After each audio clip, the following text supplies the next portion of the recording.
नमस्कार दोस्तों, आज कहानी वॉज एआई पर सुनिए मुंशी प्रेमचंद की भावनाओं से भरी अमर कहानी विश्वास। उन दिनों मिस जोशी बंबई सभ्य समाज की राधिका थी तो वह एक छोटी सी कन्या पाठशाला की अध्यापिका, पर उसका ठाट बाट मान सम्मान बड़ी बड़ी धनरानियों को भी लज्जित करता था। वो एक बड़े महल में रहती थी जो किसी जमाने में सितारा के महाराजा का निवास स्थान था। वहां सारे दिन नगर के रईसों, राजों, राजकर्मचारियों का तांता लगा रहता था। वो सारे प्रांत के धन और कीर्ति के उपासकों की देवी थी। अगर किसी को खिताब का खब्बा था तो वह मिस जोशी की खुशामद करता था। किसी को अपने या अपने संबंधी के लिए कोई अच्छा ओहदा दिलाने की धुन थी तो वो मिस जोशी की आराधना करता था। सरकारी इमारतों के ठेके, नमक, शराब, अफीम आदि सरकारी चीजों के ठेके, लोहे, लकड़ी, कल पुर्जे आदि के ठेके सब मिस जोशी ही के हाथों में थे। जो कुछ करती थी वही करती थी, जो कुछ होता था उसी के हाथों होता था। जिस वक्त वह अपनी अरबी घोड़ी की फिटन पर सैर करने निकलती तो रईसों की सवारियां आप ही आप रास्ते से हट जाती थीं। बड़े बड़े दुकानदार खड़े होकर सलाम करने लगते थे। वो रूपवती थी, लेकिन नगर में उससे बढ़कर रूपवती स्त्रियां भी थीं। वो सुशिक्षिता थी, वाक्पटु थी, गाने में निपुण, हंसती तो अनोखी छटा से, बोलती तो निराली छटा से, ताकती तो बाकी चितवन से, लेकिन इन गुणों में उसका एकाधिपत्य न था। उसकी प्रतिष्ठा, शक्ति और कीर्ति का कुछ और ही रहस्य था। सारा नगर ही नहीं, सारे प्रांत का बच्चा बच्चा जानता था कि बंबई के गवर्नर मिस्टर जोहरी मिस जोशी के बिना दामों के गुलाम है।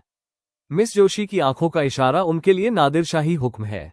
वो थिएटरों में, दावतों में, जलसों में मिस जोशी के साथ साए की भांति रहते हैं और कभी कभी उनका मोटर रात के सन्नाटे में मिस जोशी के मकान से निकलती हुई लोगों को दिखाई देती है।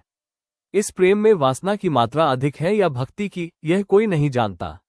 लेकिन मिस्टर जोहरी विवाहित हैं और मिस जोशी विधवा, इसलिए जो लोग उनके प्रेम को कलुषित कहते हैं वे उन पर कोई अत्याचार नहीं करते। बंबई की व्यवस्थापिका सभा ने अनाज पर कर लगा दिया था और जनता की ओर से उसका विरोध करने के लिए विराट सभा हो रही थी। सभी नगरों से प्रजा के प्रतिनिधि उसमें सम्मिलित होने के लिए हजारों की संख्या में आए थे। मिस जोशी के विशाल भवन के सामने चौड़े मैदान में हरी हरी घास पर बंबई की जनता अपनी फरियाद सुनाने के लिए जमा थी। अभी तक सभापति न आए थे, इसलिए लोग बैठे गपशप कर रहे थे। कोई कर्मचारियों पर आक्षेप करता था, कोई देश की स्थिति पर, कोई अपनी दीनता पर। अगर हम लोगों के अकड़ने में जरा भी सामर्थ्य होती तो मजाल थी कि यह कर लगा दिया जाता। अधिकारियों का घर से बाहर निकलना मुश्किल हो जाता। हमारा जरूरत से ज्यादा सीधापन हमें अधिकारियों के हाथों का खिलौना बनाए हुए है। वे जानते हैं कि इन्हें जितना दबाओ उतना दबे जाएंगे, सिर नहीं उठा सकते। सरकार ने भी उपद्रव की आशंका से सशस्त्र पुलिस बुला ली। उस मैदान के चारों कोनों पर सिपाहियों के दल डेरे डाले पड़े थे। उनके अफसर घोड़ों पर सवार, हाथ में हंटर लिए, जनता के बीच में निःशंक भाव से घोड़े दौड़ाते फिरते थे, मानो साफ मैदान है। मिस जोशी के ऊंचे बरामदे में नगर के सभी बड़े बड़े रईस और राजाधिकारी तमाशा देखने के लिए बैठे हुए थे। मिस जोशी मेहमानों का आदर सत्कार कर रही थी और मिस्टर जोहरी आराम कुर्सी पर लेटे इस जन समूह को घृणा और भय की दृष्टि से देख रहे थे। सहसा सभापति महोदय अपने एक किराए के लोगों पर आ दिखाई दिए। चारों तरफ हलचल मच गई। लोग उठ उठकर उनका स्वागत करने दौड़े। कई लोग मंच पर चढ़ दिया। अपने को 80-30-35 वर्ष से अधिक न थे, बुद्धि चातुर्य की मूर्ति थे। उनका मुख खिला हुआ था, लंबी बाहों में एक चद्दर थी, मुख से तेज झलक रही थी। वो एक सधे हुए वक्ता दिखाई देते थे। न पांव में जूते थे, न सिर पर टोपी। इस अनाड़ी, दुबले, निस्तेज प्राणी में न जाने कौन सा जादू था कि समस्त जनता उसकी भक्त थी। उसके पैरों पर सिर रखती थी। इस मुख पर उसके हाथों में इतनी शक्ति थी कि वो क्षण मात्र में सारी भीड़ को वश कर सकता था। अधिकारियों को उसके पास में नींद आती थी या रात को सोते सोते पड़ते थे। उससे सब्र का पक्का प्रमाण उन अधिकारियों की दृष्टि में दुर्गुण था। ये प्रचंड शासन शक्ति उसे कोई रूखा आदमी से शरण करता थी, क्योंकि उस रूखे में एक पवित्र, निष्कलंक, बलवान और दिव्य आत्मा का निवास था। अप्टे ने मंच पर खड़े होकर पहले जनता को शांत चित्त रहने और अहिंसात्मक पालन करने का आदेश दिया। फिर देश की राजनीतिक स्थिति का वर्णन करने लगे। उनकी दृष्टि सामने मिस जोशी के बरामदे की ओर गई तो उनका प्रजा दुख पीड़ित हृदय तिलमिला उठा। यहाँ अनगिनत प्राणी अपनी विपत्ति की फरियाद सुनने के लिए जमा थे और वहीं मजे में गप और क्रिकेट, मौज और तमाशा करने के लिए बैठे थे। वे लोग अभागों को देख देख सिहर और विलासी बनते थे। जीवन में पहली बार अप्टे की जबान काबू से बाहर हो गई।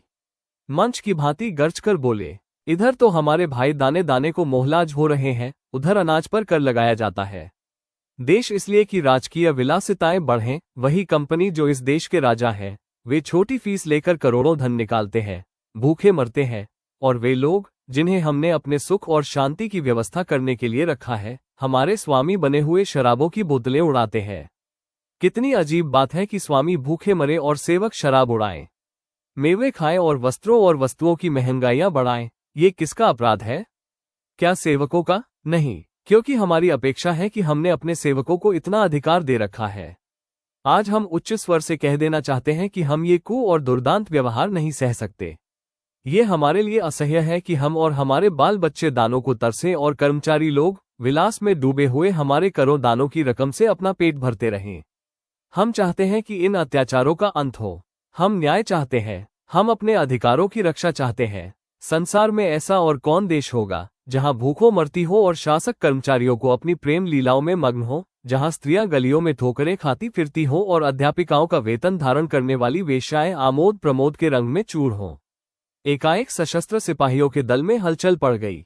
उनका अफसर हुक्म दे रहा था, सभा भंग कर दो, नेताओं को पकड़ लो, कोई न जाने पाए यह विद्रोहात्मक व्याख्यान है। मिस्टर जौहरी ने पुलिस के अफसर को इशारे से बुलाकर कहा, और किसी को गिरफ्तार करने की जरूरत नहीं, अपटे को पकड़ो। वहीं सभापति को पकड़ लिया गया। पुलिस ने उसे घसीट लिया और कुछ सिपाहियों के साथ जाकर अफसर ने अपटे को गिरफ्तार कर लिया। जनता ने चौकसी बदली। अपने प्यारे नेता को यूं गिरफ्तार होते देखकर उनका धैर्य हाथ से जाता रहा। लेकिन उसी वक्त अपटे को ललकार सुनाई दी, तुमने अहिंसा व्रत किया है और अगर किसी ने उस व्रत को तोड़ा तो उसका दोष सिर तुम्ही के ऊपर आएगा। अपटे ने अपने आप को संयत किया और सिपाहियों से कहा, हम समझते थे इस सभा का यही उद्देश्य था, वो पूरा हो गया। यहां बलवा करने नहीं, केवल सरकार की नैतिक सहानुभूति प्राप्त करने के लिए जमा हुए थे, और हमारा उद्देश्य पूरा हो गया। एक क्षण में सभा भंग हो गई और अपटे पुलिस की हिरासत में भेज दिए गए। मिस्टर जौहरी ने कहा, जब बहुत दिनों के बाद पंजे में आए हो, राजद्रोह का मुकदमा चलाकर कम से कम 10 साल के लिए अंडमान भेजूंगा। मिस जोशी, इससे क्या फायदा? क्यों? उसको अपने किए की सजा मिल जाएगी, लेकिन साहब हमें उसका कितना मूल्य देना पड़ेगा? अभी जिस बात को निंदनीय लोग जानते हैं वो सारे संसार में फैलेगी और हम कहीं मुंह दिखाने लायक न रहेंगे। आप अवश्य ही सावधानियों को जानता ही नहीं दखल कर सकते। कुछ भी हो, मैं इसे जेल में सड़ना चाहता हूं। कुछ दिनों के लिए तो चैन की नींद नसीब होगी। बदनामी से तो इतना ही अच्छा है। हम प्रांत के सारे समाचार पत्रों को अपने सवाब का स्थान अपटे के मुकदमे को बना सकते हैं। इस प्रकरण पुलिस को खूब साबित कर सकते हैं। अपटे पर मिथ्या व्याख्यान का अपराध लग सकता है। मैं इससे सहज उपाय बता सकती हूँ। आप अपटे को मेरे हाथ में छोड़ दीजिए।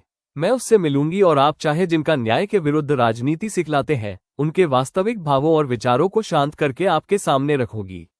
मैं ऐसे प्रश्न खड़े निकालना चाहती हूँ जिनके उत्तर न उसे मुंह खोलने का साहस ना हो। अगर सरकार की सहानुभूति उसके वश में आ जाए तो यही आवाज काफी है कि यह कट्टर और धूर्त नहीं है और सरकार से उसके न्याय व्यवहार की जो लोग नालिश करते हैं वह बेबुनियाद है। विश्वास है कि वो दुष्टाचारियों का मुखिया है और मैं इसे सिद्ध कर देना चाहती हूँ। मैं उसे जनता की दृष्टि में देवता नहीं बनाना चाहती, उसको राक्षस के रूप में दिखाना चाहती हूँ। ये काम इतना आसान नहीं है जितना तुम समझ रहा है। अपटे राजनीति में बड़ा धुरंधर है। ऐसा कोई पुरुष नहीं है जिस पर युवती अपनी मोहिनी न डाल सके। अगर मुझे विश्वास है कि तुम ये काम पूरा कर दिखाओगी तो मुझे कोई आपत्ति नहीं है। मैं तो केवल उसे दंड देना चाहता हूं, तो हम ये दीजिए कि वो इसी वक्त छोड़ दिया जाए। जनता कहेगी कि सरकार डर गई? नहीं, मेरे ख्याल में तो जनता पर इस व्यवहार का बहुत अच्छा असर पड़ेगा। लोग समझेंगे कि सरकार ने जनमत का सम्मान किया है, लेकिन तुम्हें उसके साथ जो बातें करनी हो, जनता उन्हें क्या कहेगी? नकाब डालकर जाऊंगी, किसी को कानो कान खबर न होगी। मुझे तो अब भी भय है कि वह तुम्हें संदेह की दृष्टि से देखेगा और तुम्हारे पंजे में न आएगा। ये कहकर मिस्टर जौहरी ने मिस जोशी को प्रेममय नेत्रों से देखा, हाथ मिलाया और चले गए। वह आकाश में तारे निकल हुए थे, हवा की शीतल सुगंध वायु चल रही थी। सामने के चौड़े भवन में सन्नाटा छाया हुआ था, लेकिन मिस जोशी को ऐसा मालूम हुआ मानो अपने मंच पर खड़ा बोल रहा है। उसका शांत, संयमित, विचारपूर्ण स्वरूप उसकी आंखों में समाया हुआ था। प्रातःकाल मिस जोशी अपने भवन से निकली, लेकिन उसके वस्त्र बहुत साधारण थे और आभूषण के नाम शरीर पर एक धागा भी न था। अलंकार विहीन होकर उसके चेहरे में निर्मल जल की भांति और भी निखर गई थी। उसने सड़क पर आकर एक तानगा लिया और चली। अपटे का मकान गली के एक कोने में था। तानगा रुकते ही अपटे बाहर निकल आए। उन्होंने काले रंग का कोट पहन रखा था। चेहरे पर थकावट के चिन्ह स्पष्ट थे, पर आंखों में वही तेज था। उन्होंने तांगे वाले को विदा किया और स्वयं आगे बढ़कर मिस जोशी को भीतर ले गए।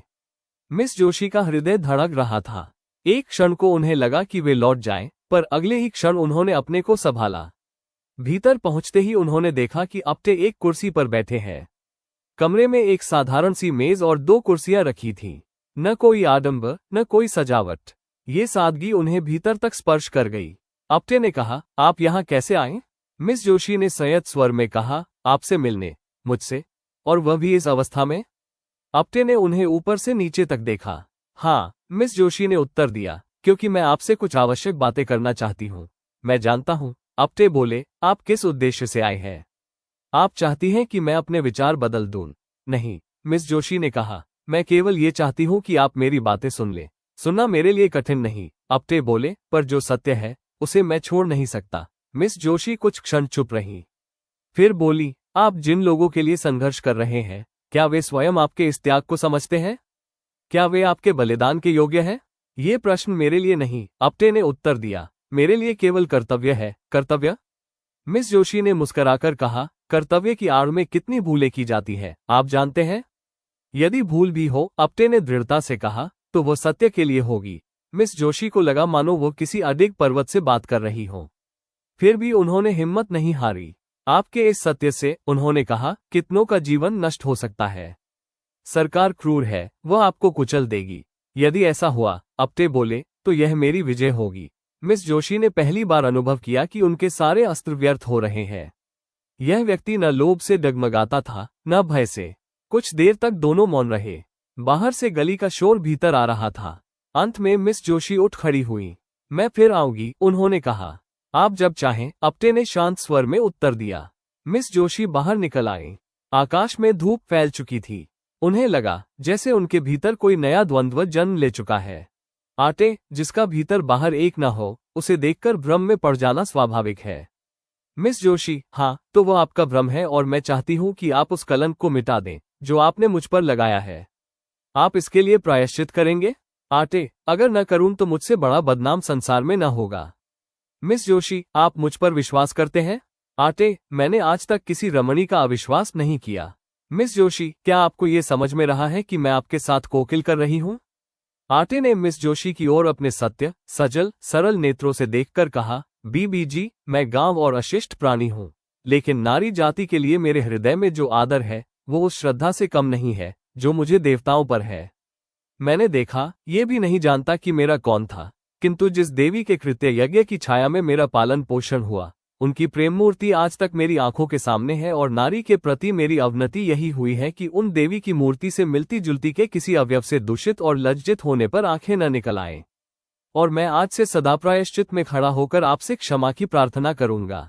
मिस जोशी का अब तक अधीरता रूपी आवरणों से माधुर्य फूट पड़ा था, जिनके चिपटे पड़ने शब्दों से मतलब खो गया था और उसके सरल विश्वास पर उसका चित्त जान न सका। शायद वो गंभीर बुढ़ी होकर अपने अन्य मित्रों से ये कहती, तो उसके कृतघ्न मिलने वालों में से किसी को उस पर विश्वास न आता।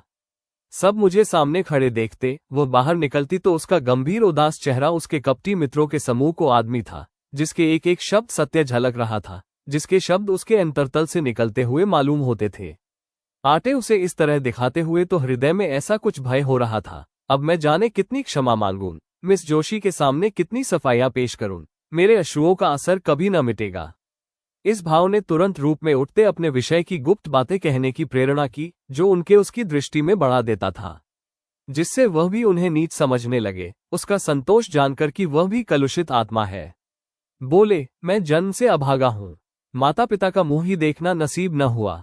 जिस दयालु महिला ने मुझे आश्रय दिया, वह भी मुझे 13 वर्ष की अवस्था में अनाथ छोड़कर चल बसी। उसी समय से घर पर घूमने लगा। उसे याद करके मेरा कलेजा कांप उठता है कि किसी ने मुझे दिखाया, मैंने धोबी का काम किया, माली का काम किया, थोड़े ही साइकिल की, एक होटल में बर्तन मांजता रहा, यहाँ तक कि कितनी ही बार भूखा वाकुल होकर भीख भी मांगी। मजदूरी करने को बुरा नहीं समझता, आज भी मजदूरी ही करता हूँ। भीख मांगनी भी किसी किसी दशा में क्षम्य है, लेकिन मैंने उस अवस्था में ऐसे ऐसे कर्म किए जिन्हें करते लज्जा आती है। चोरी चोरी तो विश्वासघात किया, यहाँ तक कि चोरी के अपराध में कैद की सजा भी पाए। मिस जोशी ने सरल भाव होकर कहा, आप ये सब बात मुझसे क्यों कह रहे हैं? मैं इनका उल्लेख करके आपको कितना बदनाम कर सकती हूँ? इससे आपको भय नहीं है? आटे ने हंसकर कहा, नहीं, आप मुझे ये भय नहीं है। मिस जोशी, अगर मैं आपको बदल लूं तो? आटे, मैं अपने अपराध पर लज्जित होकर आपसे क्षमा मांग रहा हूं, तो मेरा अपराध यहाँ ही कहाँ? जिस समय आप मुझे बदल लेंगी, इससे तो मुझे ये पता चलेगा कि आपने मुझे क्षमा किया। लेकिन यदि आपसे बदलना होगा तो भी मुझे बदल न सकेंगी। बदलने वालों की आंखें जो लज्जा नहीं जानती, वे आपके कंपन करने के अश्रु समझ लेंगी। आप यदि कष्ट करना चाहती तो यहाँ क्यों न जाती? मिस जोशी, मैं आपको बदलने के लिए आई हूँ। आटे, तो आप जेलिए में बदला चाहें कि मैंने चोरी के अपराध में कैद की सजा पाए? वास्तविक जेल में रखा गया था। मेरा शरीर दुर्बल था, जेल की कठिन मेहनत न कर सका। मेरे अपराधी भाग्य का ये सहायक बनता ही आया था। आखिर एक दिन रात को जेल से भाग खड़ा हुआ। मिस जोशी, आप तो छिपे रुस्वा निकले। आटे, उस समय किसी को खबर न हुई। आज तक मेरे नाम वारंट जारी है और 500 रु इनाम भी है। मिस जोशी, तब तो मैं आपको जरूर ही पकड़ दूंगी। आटे, तब फिर मैं आपको अपना असल नाम भी बतला दूं। मेरा नाम माधव मोदी है। यहाँ का पुलिस में चंदन के लिए छोड़ा हूँ। बालक अब तक तो चुपचाप बैठा हुआ था। मिस जोशी के मुंह से पकड़ने की बात सुनकर वो डर गया और चिल्लाकर बोला, हमारे दद्दा को कौन पकड़ेगा? मिस जोशी, सिपाही। कौन? बालक, हम सिपाही को मारेंगे। ये कहकर वो एक कोने से अपने खेलने का डंडा उठा लाया और आटे के पास खड़ा हो गया। बालक की बातों से उसकी रक्षा कर रहा है। मिस जोशी, आपका रक्षक तो बड़ा बहादुर मालूम होता है। आटे, इसकी भी एक कथा है। साल भर होते हैं, ये लड़का खो गया था। मुझे रास्ते में मिला। मैं पूछता पाछता इसे यहाँ लाया। उसी दिन से इन लोगों से मेरा इतना प्रेम हो गया कि मैं इनके साथ रहने लगा। मिस जोशी, आप कुछ अनुमान कर सकते हैं कि आपका वृत्तांत सुनकर मैं आपको क्या समझ रही हूँ? आटे, वही जो मैं वास्तव में हूँ, नीच, कमीना, धूर्त। मिस जोशी, नहीं, आप मुझे पर फिर अन्याय कर रहे हैं। पहला अन्याय तो क्षमा कर सकती हूँ, यह अन्याय क्षमा नहीं कर सकती। इतनी प्रतिकूल दशाओं में पड़कर भी जिसका हृदय इतना पवित्र, इतना निष्कपट रहा हो, वो आदमी नीच नहीं देखता है। भगवान, आपने मुझे जो आंखें दी वो सत्य है। आपके अनुमान ने कहीं भूल की है। मैं इस योग्य भी नहीं हूं कि आपकी ओर ताक सकूं। आपने अपने कर्तव्य को विशालतापूर्वक दिखाकर मेरा असली स्वरूप मेरे सामने प्रकट कर दिया। मुझे क्षमा कीजिए, मुझ पर दया कीजिए। ये कहते कहते वो उनके पैरों पर गिर पड़ी। आटे ने उसे उठा लिया और बोले, मिस जोशी, ईश्वर के लिए मुझे लज्जित न करो। मिस जोशी ने गदगद कंठ से कहा, आप इन दुष्टों के हाथ से मेरा उद्धार कीजिए। मुझे इस योग्य बनाइए कि आपकी विश्वास पात्र बन सकूं। ईश्वर साक्षी है कि मुझे कभी कभी अपनी दशा पर कितना दुख होता है। मैं बार बार प्रयत्न करती हूं कि अपनी दशा सुधारूं, पर दुर्बलता से जाल नहीं तोड़ पाती, जो मेरी आत्मा को चारों तरफ से जकड़े हुए है। पर दुर्बल आत्मा अपने निश्चय पर स्थिर नहीं रहती। मेरा पालन पोषण जिस ढंग से हुआ, उनका ये परिणाम होना स्वाभाविक सा मालूम होता। मेरी उच्च शिक्षा ने गृहिणी जीवन से मेरे मन में घृणा पैदा कर दी। मुझे किसी पुरुष के अधीन रहने का विचार असह्य जान पड़ता था। मैं गृहिणी की जिम्मेदारियों और चिंताओं को अपनी मानसिक शांति के लिए विनाशक समझती थी। मैं किसी के अपने जीवन को मिटा देना चाहती थी।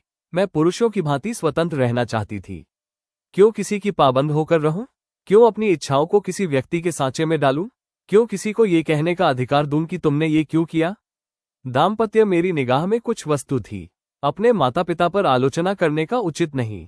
ईश्वर उन्हें सद्बुद्धि दे, उनकी राय मेरे लिए पवित्र थी। माता के लिए कन्या शब्द संसार था, उसमें रात दिन दान दिवस होता रहता था।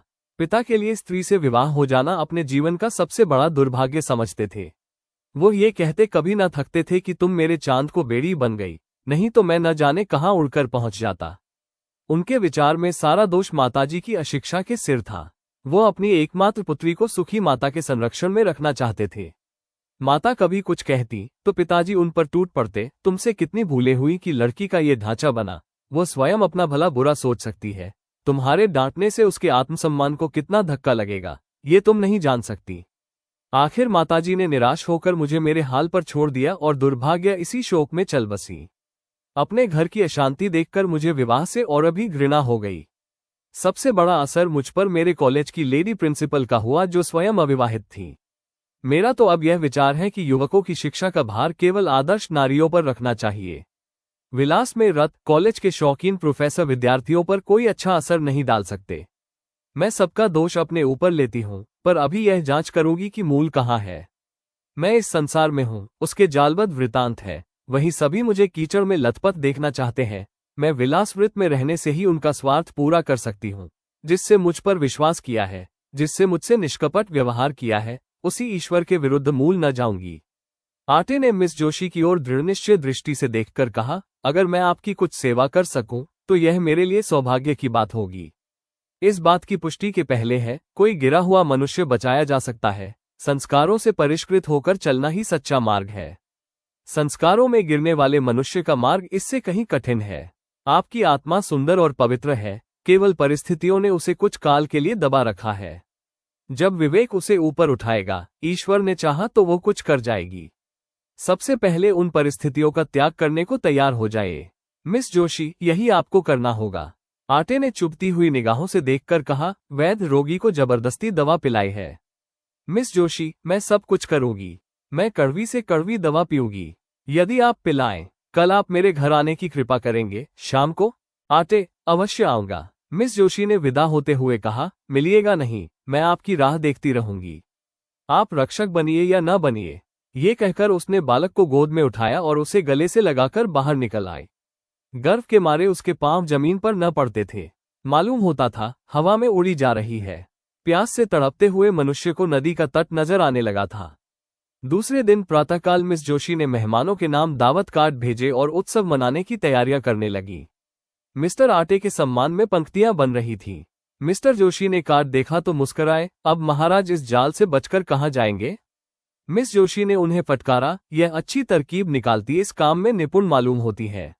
हाँ, मैंने समझा था अपने चालाक आदमी होगा, मगर इन आंदोलनकारी विधियों को स्वीकार करने के सिवा और क्या सूझ सकती है। 4 ही बजे से मेहमान लोग आने लगे। नगर के बड़े बड़े अधिकारी, बड़े बड़े व्यापारी, बड़े बड़े विद्वान, प्रधान समाचार पत्रों के संपादक अपनी अपनी महिलाओं के साथ आने लगे। मिस जोशी ने आज अपने अच्छे अच्छे वस्त्र और आभूषण निकाले थे। इधर चारों तरफ से सुगंध की लपटें उठ रही थी और मधुर संगीत की ध्वनि हवा में गूंज रही थी। 5 बजते बजते मिस्टर जोहरी आ पहुंचे और मिस जोशी से हाथ मिलाते हुए मुस्कुराकर बोले, जो चाहता हूं तुम्हारे हाथ चूम लूं। अब मुझे विश्वास हो गया कि यह महाराज पंक्ति से नहीं निकल सकता। मिसेज पैटेट बोली, मिस जोशी दिलों का शिकार करने ही के लिए बनाई गई है। मिस्टर सावकार, मैंने सुना है अब ते बिल्कुल गंवार सा आदमी है। मिस्टर सक्सेना, यूनिवर्सिटी में शिक्षा नहीं पाए, सभ्यता कहाँ से आती। मिस्टर आटे, आज उसे खूब बनना चाहिए। महल बाथरूम द्वार के भीतर से बोले, मैंने सुना है नास्तिक है, वार्षिक धर्म का पालन नहीं करता। मिस जोशी, नास्तिक तो मैं भी हूँ, ईश्वर पर मेरा भी विश्वास नहीं है। महल, आश्चर्य, नास्तिक होते हुए पर आप कितने ही नास्तिकों को आस्तिक बना देती हैं। मिस्टर जोहरी, अपने लाभ की बात कही महाराज जी।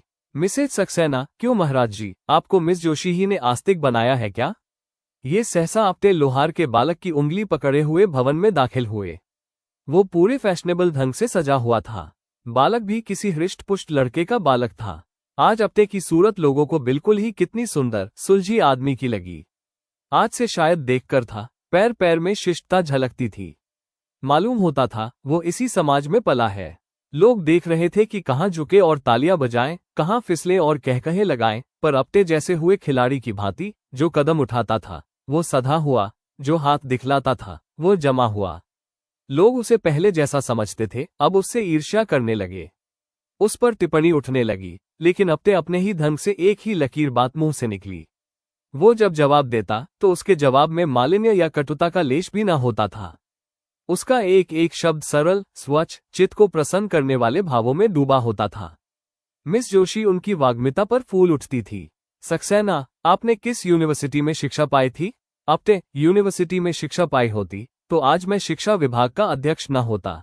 मिसेज माथा, मैं तो आपको भयंकर जंतु समझती थी।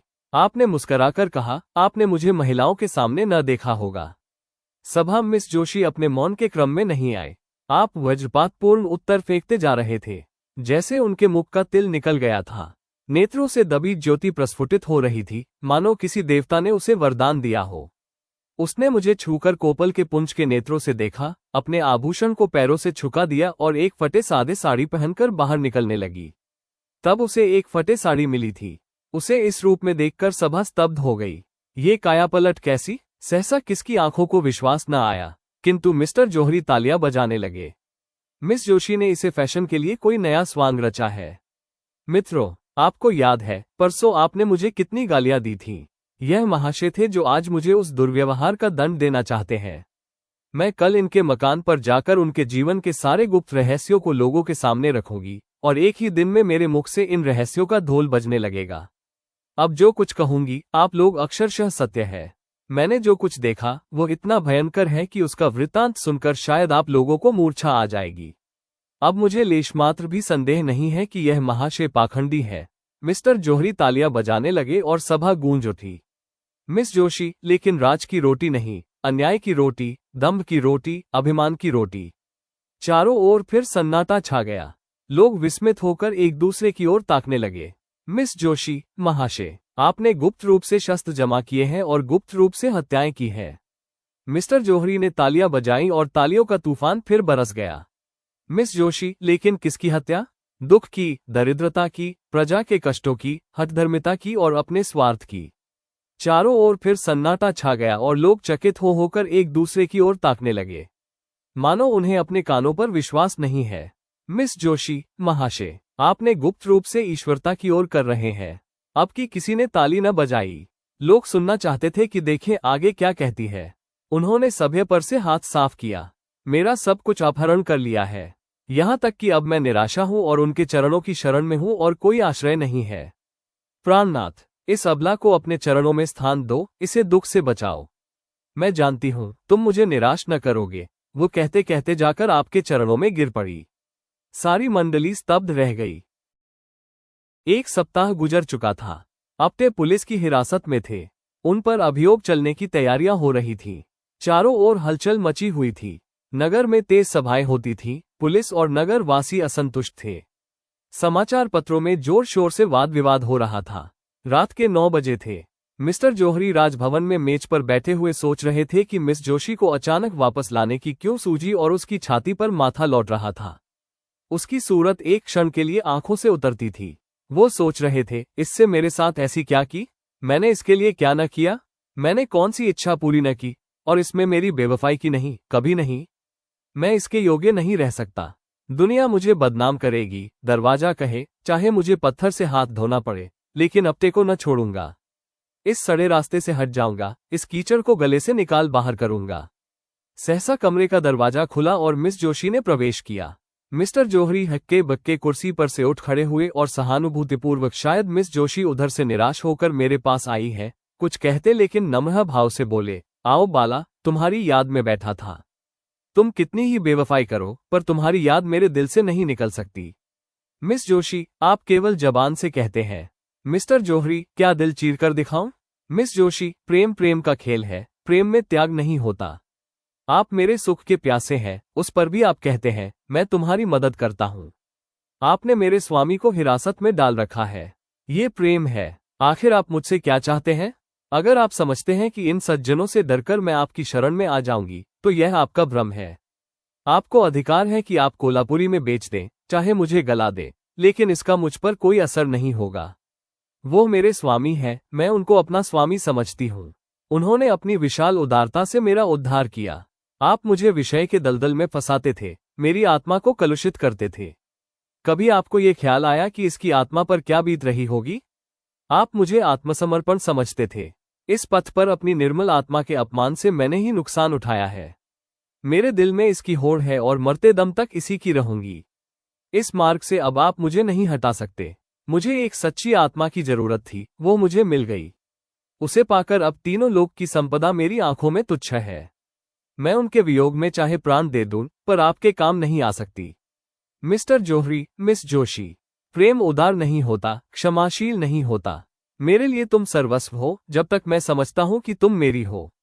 अगर तुम मेरी नहीं हो सकती, तो मुझे इसकी क्या चिंता हो सकती है कि तुम किस दशा में हो? मिस जोशी, यह आपका अंतिम निर्णय है? मिस्टर जौहरी, अगर मैं कह दूं कि हाँ, तो? मिस जोशी ने सीने से पिस्तौल निकालकर कहा, तो पहले आपकी लाश जमीन पर फड़कती होगी और आपके बाद मेरी। बोलिए, यह आपका अंतिम निर्णय है? ये कहकर मिस जोशी ने जौहरी की तरफ पिस्तौल सीधी किया। जौहरी कुर्सी से उठ खड़े हुए और मुस्कुराकर बोले, क्या तुम मेरे लिए कभी इतना साहस कर सकती थी? कदापि नहीं। अब मुझे विश्वास हो गया कि मैं तुम्हें नहीं पा सकता। जाओ, तुम्हारा आपते तुम्हें मुबारक हो। उस पर से अभियोग उठा लिया जाएगा। पवित्र प्रेम ही में ये साहस है। अब मुझे विश्वास हो गया कि तुम्हारा प्रेम पवित्र है। अगर कोई पुराना पापी भविष्यवाणी कर सकता है तो मैं कहता हूं, वो दिन दूर नहीं है जब तुम इस भवन की स्वामिनी होगी।